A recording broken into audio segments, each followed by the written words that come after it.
Welcome to Real Estate Coaching Radio, America's #1 trusted resource for realtors who demand authentic, real-time coaching.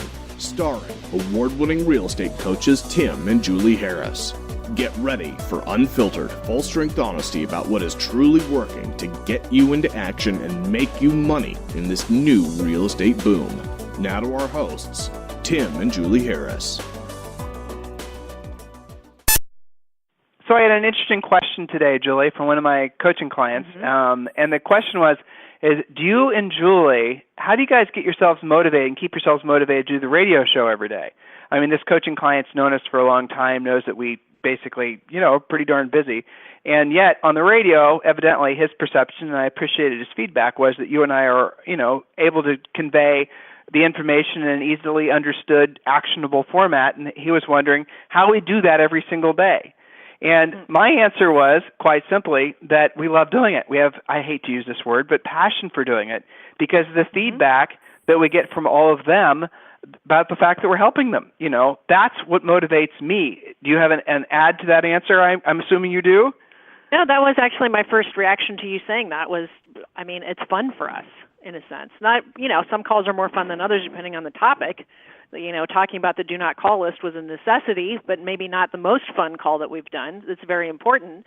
But I think, we have passion for it. We love getting feedback from you guys, the difference that it's making. So, I guess when you're helping people and you love doing that, it's not really that much like work for the most part.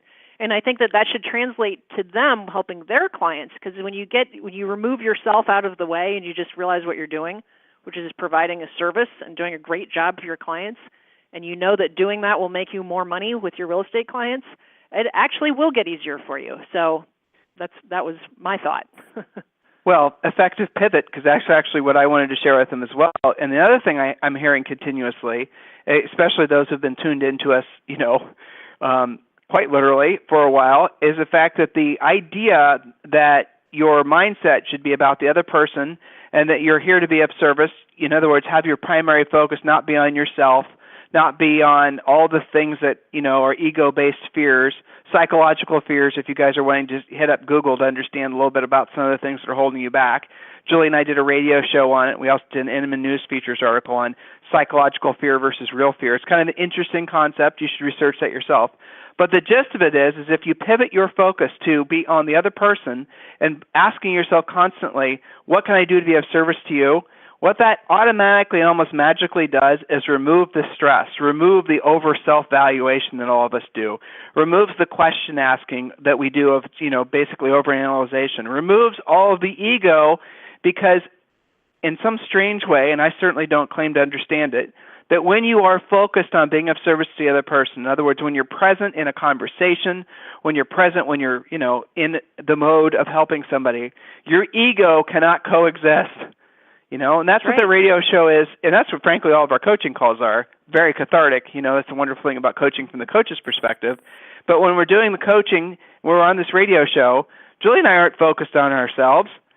I'm thinking about you guys. I'm thinking, you know what, this is absolutely true, and I'm sorry for not having shared it with you before.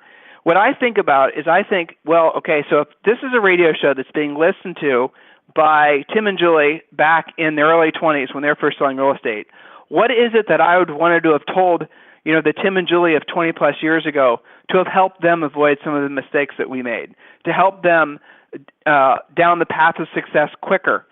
That would have helped them essentially have, an easier way of it.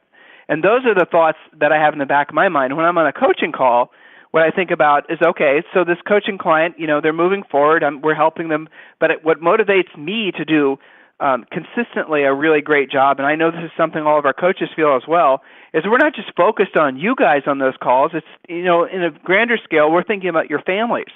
We're thinking about your kids. We're thinking about your clients. We're thinking about the fact that when we help you, you then were able to take that same inspiration and that education and put it into action and be of service to other people. And another interesting comment, Julie, I had recently, and I love this. Actually, I think we're going to copyright it. And Mr. Producer, write this one down, because I think we're going to maybe make this the tagline for the real estate show, is this radio show, and I think our coaching in general, is where traditional training coaches leaves off.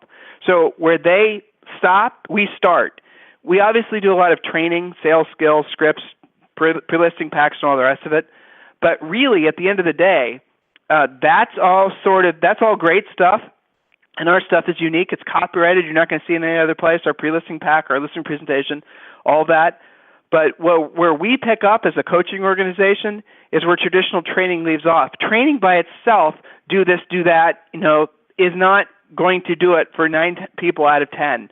They need to understand the mechanics, the emotions, and as we like to say, they need to kind of figure out how to clean out their own closet or move stuff around their own attic, in other words, their heads, so they can get beyond their own BS and actually start using the training at its highest level as it was intended. Getting back to the coaching client that asked me about what's our inspiration and our motivation for doing the radio show every day, and it was a compliment that he was giving me, because he was using it as his motivation every morning, which I thought was pretty cool because I know thousands of you do that. That's it, because we're focused on being of service to you. So we're not just saying that as a coaching client, make sure that's your primary focus, being of service to other people. We're living it. And I think that resonates with all of you guys. Hopefully not radiates, but resonates with all of you guys. It doesn't come to that. So Julie, yeah, that's right. So Julie, we have a fantastic topic, a continuation of Moments of Truth that we were having fun with on Friday. Before we jump back in, any other thoughts or stories from your coaching schedule you'd like to share with these guys? Yeah, I'm just so proud of these guys for implementing like crazy and taking action. And I think you're right that coaching picks up where training leaves off. And I often have people say, well, I did this program and they said you got to do this, you got to do that, but they didn't tell me how to do it and they didn't tell me how to get good at it. And I don't really understand it. So it's the difference between knowing that you, quote, should be doing something, implementing something, versus having someone show you how to do it and hold you accountable to getting good at it and monetizing it. There's a big difference there. So I'm totally with you on that, and I'm just so proud of our students who get that and are running with it because they're on track to have their best quarter ever. And that's pretty exciting. So Julie, let's translate that. Let's make a little coaching opportunity out of what you just said. So let's say, for example, you're right. So you joined a traditional coaching organization that's basically focused on training, which guys, by the way, is all of them. And they're going to, let's say, teach you to do something one of the very basic things that everyone should learn how to do, which everyone usually starts out trying to learn how to do, but it only seems that maybe 10 or 20% actually run with it and take it to the next level. And a lot of our coaching clients have become fabulously successful and are becoming fabulously wealthy off over-the-phone prospecting. Many people see over-the-phone prospecting as fingernails on the chalkboard, and if you're one of them, what we're about to share with you is hopefully going to change the way you think about it. So you got to ask yourself why you have the perception of, let's just be more specific, calling a for sale by owner. Why is it that you have that perception, that negative perception? Why is it that you think the way you think? See, this is the coaching aspect of it. The training aspect would be, this is the script. You call 10 FSBOs, and you should be able to set 3 appointments. You go on 3 appointments, you should be able to take 1 listing. That's training. And this is what you say, this is how you say it. But the psychology that's associated with making that effective is something totally different. Because if you are nervous, anxious, if you have issues yourself with calling a for sale by owner, if you have all these mooring lines, if you will, about doing the actual work, you will not be effective at it. So focusing on FSBOs, what are your beliefs about FSBOs? This is not the topic of today's call. This is just a for example. What's your mindset about your average FSBO? And now you guys are going to start, for the most part, especially if you haven't been successful at them, calling them, converting them into listings.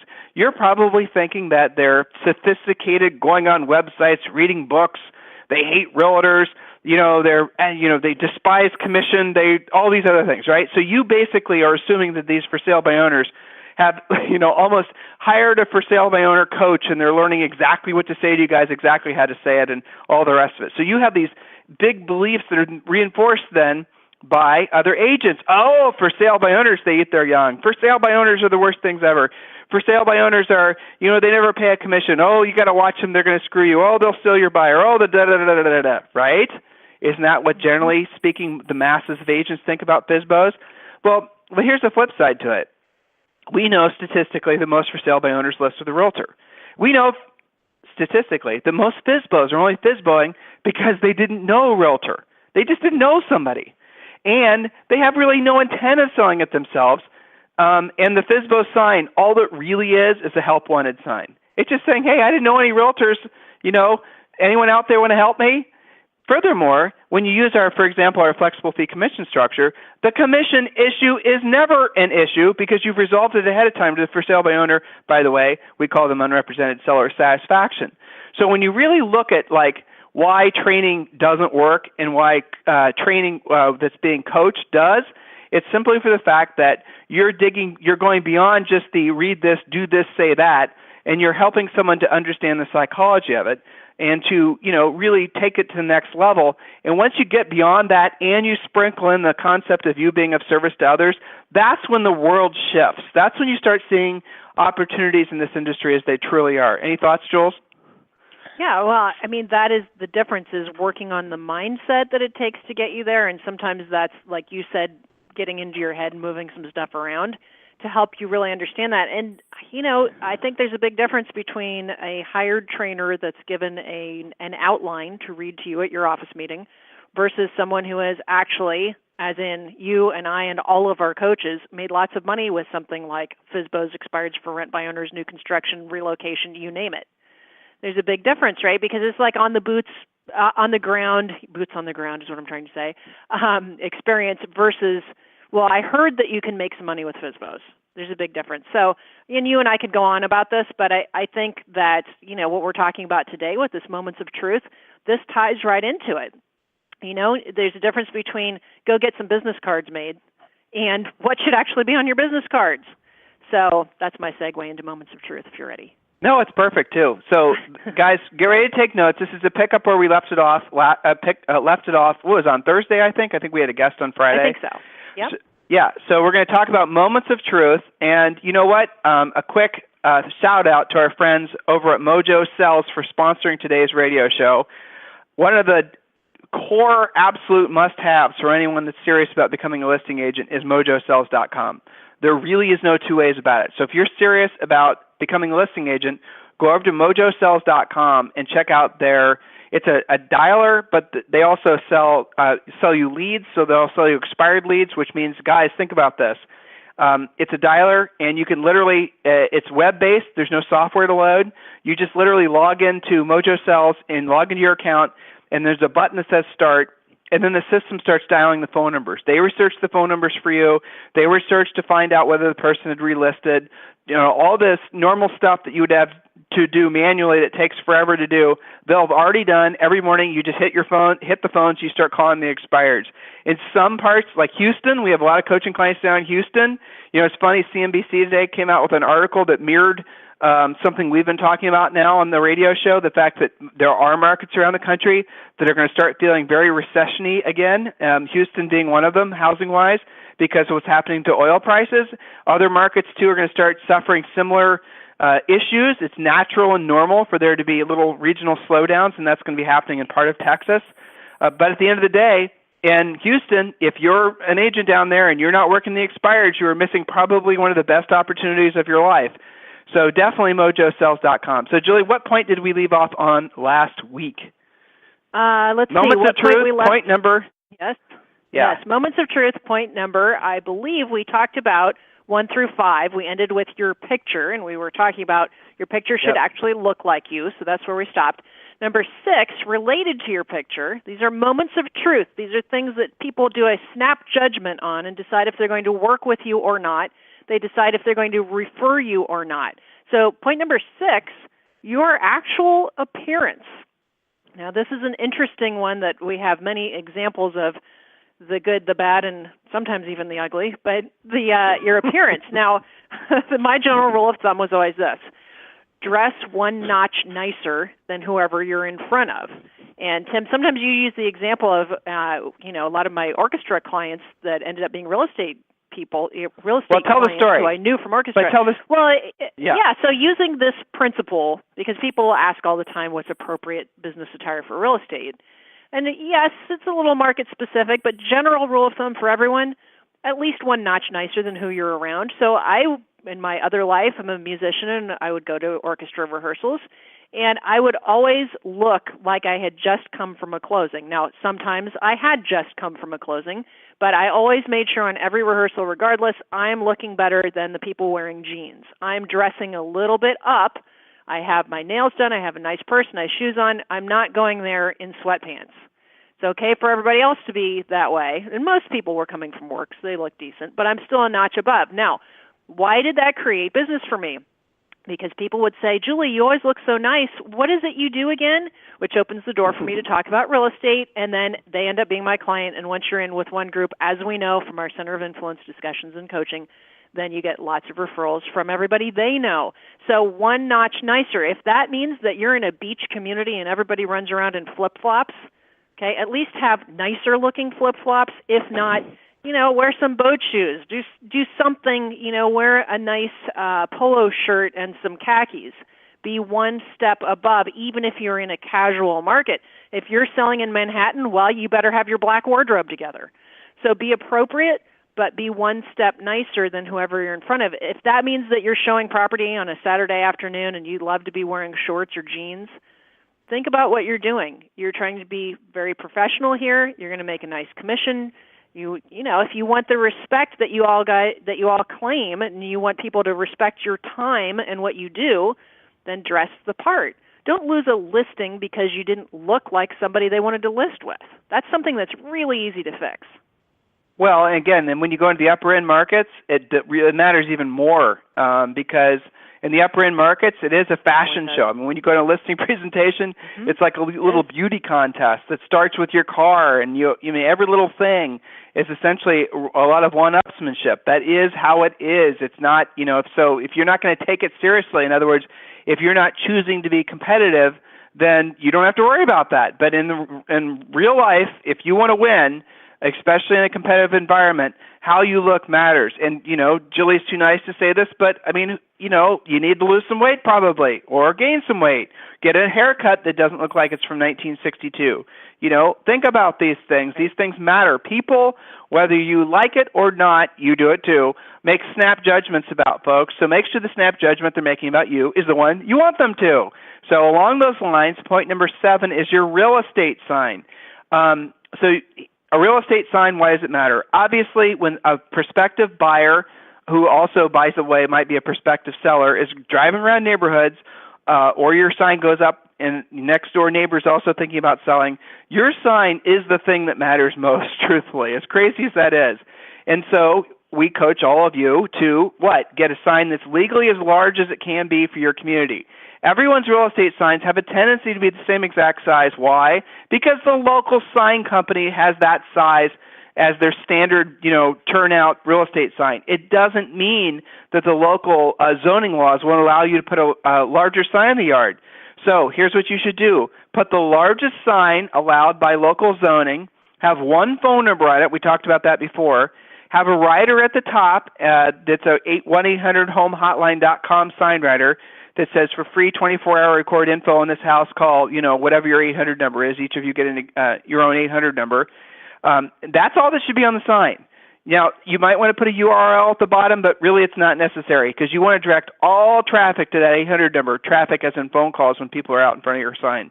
But also, remember your sign is large and in charge, so consider getting a reflective sign. A reflective sign is just as it sounds like. When headlights hit the sign at night, it will reflect back like a stop sign. There's numerous companies now, I bet you there's even dozens of companies now that are selling reflective signs, the exact same technology, like I said, as a stop sign. This becomes, albeit not the best, but it becomes a unique selling proposition, a USP, when pitching to sellers, because you can show them that, hey, guess what? When you list with me, not only is my sign larger, but it's also reflective. Why does that help you in selling your house? Because if a prospective buyer is driving up the street at night, because most folks, depending on what time of year, are going to be driving home and it's going to be dark out, and their headlights hit that sign, they're going to be more likely to obviously notice it and probably even call it. Oh, and by the way, when they call it, they're going to call the 800 number, and I'm going to call them right back. I know some of our coaching students are listening right now, and they're saying, I've been doing that for years, Tim, and it's one of the most effective ways for me to not only double in my listings, but also peel out all the other prospective potential sellers that are just essentially thinly disguised buyers, but also have houses to sell. So, Julie, the next point that we wrote down is number 8. Okay, yes, I heard you laughing because you're thinking the same thing I'm thinking. First, there was a whole lot of coaching in what you just said about the sign. I don't know if they caught everything. Use an 800 number, direct your calls to yourself, make sure it reflects. I was thinking about our farm and ranch people. There's a lot more farm and ranch going on right now. And one of the most likely people to buy what you perceive to be your weird 20-acre property out in the middle of nowhere is the neighbors whose property abuts up to that land. So reflective real estate signs that are extra big are also great when you're out in the country, because they're going to notice it versus just driving by in the dark. So there was a whole lot that went on in that conversation. That's why I chuckled. But so this is a good time to throw in a flagrant pitch. If you guys need a free coaching call, go to good timing, right? freecoachingcallsforagents.com, freecoachingcallsforagents.com. Again, if you guys want to speak directly with one of our coaches, the coaching calls last. These are the real deal coaching calls. They last between 30 and 90 minutes, just depending on how many questions you have about how to get your business going in the direction that it should be going. Guys, if you are not already building tremendous momentum to have the best year of your careers, if you do not already feel like the wind is absolutely at your back, do something about it now before it's too late. You are right on the edge of making it too late. That's the truth. What happens if you miss first quarter? Then you're just telling yourself, well, I'm going to get my game together in the summer. Well, you mean when everyone else is planning on doing the same thing? You mean when every single competitor comes out of the woodwork and, you essentially are going to have to fight 10 times harder? Now is the time for you guys to have your acts together. And if you're not feeling that momentum yet, it's a free coaching call. What easier decision can I, offer you than that? So let us help you. freecoachingcallsforagents.com. So, Julie, the next point was home brochures. Great. Now, tell the story. Well, you first can't, don't worry. These are our friends. Okay, so first, they're not flyers. Quit calling them flyers. They're home brochures. Flyers are what people use on the Strip in Vegas trying to get you to go to their club. Okay? They're not or flyers. Whatever. They're home brochures or whatever. Exactly. Okay, so in the beginning, to tell my story, I think this is the story that you were talking about. We didn't talk about it ahead of time. Back before we had a real listing presentation and a real pre-listing package, as we teach you guys, one of the things that we did was we had this file folder, and it was called our collection of the world's worst home brochures. And these were great. These were back when, and some of you guys are in markets where this still goes on. It's crazy. I remember one we had, these were other agents' flyers because, of course, we were showing off our beautiful, professionally done, professionally photographed home brochures that made their house look fantastic, even if it wasn't a fantastic house. So we had this collection that we would show what they got with the, quote, ordinary agent. So coaching moment, anybody who's not you, even if they're a supposed heavy hitter, is now referred to as the ordinary agent or the average agent. So what do you get with the average agent? Well, here's what their flyers look like. So there was one where it was like a Polaroid picture taped with Scotch tape to a piece of copy paper, run off on the Xerox machine with handwriting. Really? That's what you use to promote your listing? Seriously? We had another one where the only thing the agent could think to say about the house was, quote, on the bus line. Really? That just really makes me be dying to show it, right, Tim? Well, I mean, the bottom line here is understand, guys, we are differentiating ourselves in listing presentations because we took the time to put together a really professional-looking home brochure. And I got to tell you, compared to the home brochures you guys can get online made for you, our home brochures themselves were terrible in retrospect. But back then, you guys have so many better options now. There's no excuse. Yeah. But it's a moment of truth. It's a moment that you can really stand tall. It's a moment that you can really excel. Now, home brochure doesn't just go in the home. Now, that's in itself something to consider. Putting a brochure box, make sure you put a brochure box on your the variety where the lid stays down so it won't get rained in. But a brochure in the house, okay, what does it do? Obviously, it advertises the house, it promotes the house, it markets the house. But what we did is we took it to the next level. Now, again, you got to put this in perspective. Not only would we give you a color home brochure, but this is before the internet. Oh, God, I'm dating myself. But we would also give the sellers a stack of CDs with the pictures of the house. Now, why did we do it that way? So when you went into one of our listings, you'd get a beautiful home brochure, and then you'd also get a stack of CDs, because a lot of the folks looking at some of our more expensive listings were relocating, and typically it was one spouse that was going through, and they would then be able to take the CD, load the pictures up on their computer, and email them back to their the trailing spouse. So that's the reason we did the CD. You can do something similar now online, again, so much easier and less laboriously than the way we had to do it. But the point of it is the home brochure not only was it great at promoting the subject listing, not only was a killer listing tool in itself, right, for the reasons that Julie's already stated, but also on the sign, how many of the neighbors and other prospective buyers who had houses to sell, how many of those folks were calling us just because of our professional presentation? We knew that was one of the key critical moments of truth, and that made the difference in helping them decide to at least give us a shot at getting their home sold, or at least an opportunity to get be hired for the job of selling their home. See how one thing, it's not just one thing, a great sign, a great home brochure, a great business card, how your phone's answered, what you look like when you get there, how you present, all of these things together are the reasons you do or don't become a successful listing agent versus just a mediocre agent versus what so many of you have decided to burden yourselves with, calling yourselves buyer's agents, and you just shy away from listings. What are you, nuts? Listings are the way to make money in this business. Always have been, always will be. Next point, Julie. Okay, so the next point is number 9, your website. So, Tim, how important is it that they have a functioning website, and how fancy does it need to be? All right, so depending on where your business is, if you're selling less than, let's say, 20 houses, just use your broker's website and use the website that he gives you or she gives you.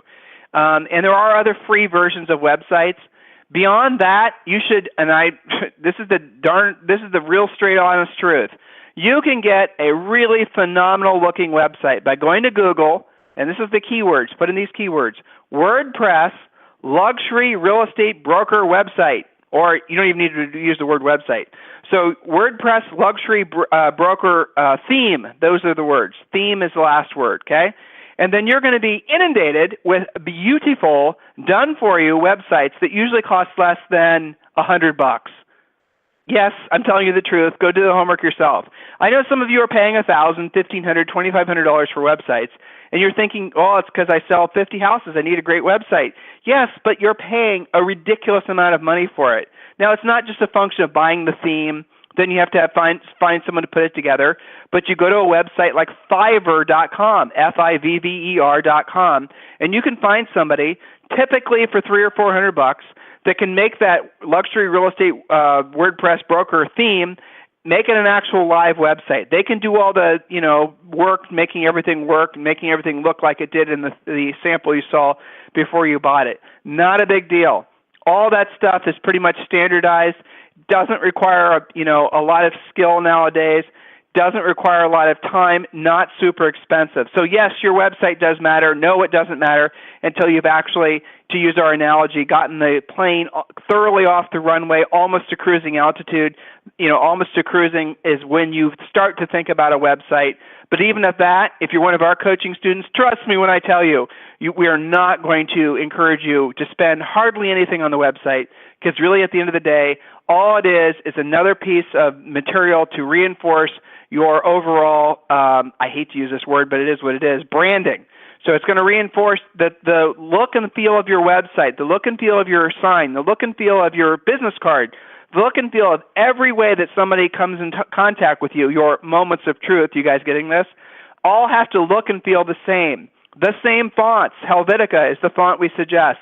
The same colors. Use the blue that you see everywhere, like the Facebook like blue. So everything has to be very consistent. Now, some of you guys are going to ask me about your social networking pages on your WordPress business page, and your Facebook business page and LinkedIn and all that. Yes, all consistent with the same colors, the same everything. Do not spend hardly any money on any of this stuff. Your logo does not matter that much, and anyone on Fiverr can create a logo for you for, $5. I mean, it's not a big deal. So don't think that you have to have all this stuff in place before you go out and list properties, because you absolutely Positively, do not. All right, the next point we wrote down was your blog. Now, the fact is that you don't really need a blog now. Blogs were really popular a few years ago. We were big friends and advocates with the guys that started Active Rain, but blogging for the most part has become passé, so you don't really even need to worry about that anymore. So if you want to have a blog, that's great, but don't have a blog unless you're planning on contributing to it on a regular basis. Writing at least one really well written article per week, or just don't bother doing it. And if you're going to do a blog, I would honestly suggest you just go over to Active Rain because they've already got it set up so it's relatively straightforward. And also, the nice thing about Active Rain is they got absolutely wonderful search engine optimization built into your blog, but it's not cheap. I mean, you got to pay for it. So I'd put a blog under strictly, maybe you need it, maybe you don't. All right, so point number 11 is we talked about, again, your overall presence, Facebook, Twitter, agent sites. We talked about that. Point number 12, your ability to show up on time and early. Julie, you want to talk about that one? So the idea here is that you have to show up not on time. On time is late. You have to show up early, because if you show up on time, what's going to happen is basically you're not really leaving a positive impression of yourself. If you show up a little bit early, 5 or 10 minutes early, that's going to really make a big, they're going to remember that. Why? Because most other agents, as you know, are going to show up late. So make sure you show up at least on time, but ideally you show up early. The next point we wrote down, which was point number 13, is your marketing. Does your message, logo, picture, your font match? Again, this is a review of what we just talked about, but those things are really important too. Some of you guys are going to need help understanding the concepts of what we're talking about because you've never had any real exposure to this whole concept of the marketing concept, how to keep your brand consistent and all of that. No problem. Just request a free coaching call at freecoachingcallsforagents.com. What I don't want you to do is waste any money. Like when you actually get around to doing all this stuff, it is nickel and dimes. It's certainly not thousands and thousands. And yet, because you guys are intimidated by this too often, you're finding yourselves in a position of spending thousands and thousands. One of the things our coaches do is when you get to the point where you're ready to start developing all that stuff, we basically guide you and do it for you. We know what things should cost. We're not going to let you guys get caught in some sort of ridiculous long-term contract for something that, basically should be almost free. The next point I wrote down for you, point number 14, is your car. Does your car represent you? Does it represent your market? We can talk endlessly about that, especially since I love cars. But the reality of it is that if you're driving a pickup truck in Beverly Hills, you are the Beverly Hills hillbilly. Or if you're driving a really nice Bentley and you live in, the hillbilly area, you're going to stick out. You got to blend. You got to drive something that's like clothes that's just basically a half step above what everyone else drives. How did we learn how important this was? Because after our first year in the real estate business, when we sold over 100 houses, this is, in early 20s, we rewarded ourselves with going out and buying a slightly used BMW. Now, we were still selling in the same market and you didn't see a lot of BMWs there. It was mostly Toyotas, things like that, a normal price range market. And we started driving. It was not even a fancy BMW, It was a nice BMW 4-door M3, if you guys want to know. So we were driving this car. It didn't really look ostentatious. It was kind of blended. But we actually lost a listing because we drove that BMW into this particular neighborhood where the guy was a for sale by owner. And basically, in his mind, this is exactly what he said to us. After we left, he said he researched to find out how much the car was, and in his mind, he must have basically thought we wouldn't be a good fit for what he had for sale or that particular market. Now, it wasn't true, of course, but that was his perception, and obviously that perception made a difference because he ended up not listing with us. So you got to really think that through. Again, some of you guys have this propensity to try to drive these cars that are way too fancy for your marketplace, and given the example I just gave you, you're going to alienate folks. Or the flip side to it is, if you're driving a car that's not appropriate in most marketplaces, people are going to make these snap judgments about you. You see how this all goes back to the same point, guys? Don't give people reasons to say no to you. If you're going out on a $3.5 million listing and you pull in the driveway in an old Camry or even a new Camry for that matter, they're going to not assume that you're the agent for them versus the agent that shows up and say the nice Benz. Get it? It matters. Now, those of you who are not ready to sign up for an expensive car payment or write a check for one, don't do it. This is not that important of a point that you need to go and put yourself into a debt situation just because you're trying to impress people with the car you drive. So don't get overly wrapped up in any of these points. You have to take these points and you have to put them all in your head and apply them as you start to earn more money. Now, as many of our private coaching clients, if you're already at the top of your career and you're already doing exceedingly well, this is your opportunity to go back in and actually upgrade everything. Use this new real estate recovery as your excuse to go and upgrade everything. Your appearance, your car, your website, your logo, your design. Upgrade everything because that gets your juices flowing. You all of a sudden find yourself being excited. All right, guys, so that was our list of moments of truth. And hopefully you understand that, frankly, we could talk about these forever because there's so many other little things that you could throw in here as moments of truth. But the bottom line, what matters most is, remember, because we are not in the business, we don't have like a retail store, right? People aren't walking into our retail store and looking at our products like you would in a normal retail setting. Your retail store, if you had one, would have to have a really nice looking storefront. It'd have to be really clean. Your personnel there would have to be really professional. Can I help you? Yes, no, maybe so. You'd have to have really nice everything, right? That's your store. The inventory would have to be perfect. Everything would have, okay, you don't have that because you're in the real estate business, so you become that. Your sign becomes that. Your car becomes that. Your website, your everything becomes those moments of truth, how people decide if they're going to do business with you or not. Some of you are wondering, why am I not getting folks reaching out to me after I've been working in this market for as long as I have? And it's because your moments of truth need seriously upgraded. You're presenting yourself in such a way to the marketplace that people would want to do business with you, but when they go to your website or they get your business card or they meet you or whatever, something is falling short of their expectations. And subconsciously almost, they're making a decision, well, he must not be or she must not be serious, or that they're nice and everything, but it's not quite the caliber of the agent that I'm looking for. It's because that agent has fallen down at some point in understanding the importance of moments of truth. So here's your moment of truth. Share this radio show with as many other agents as you can. Help us get the word out that we're at the very beginning stages of what's going to be a 10-year real estate recovery, the best real estate market of our lifetimes. And I know a lot of you are already experiencing that.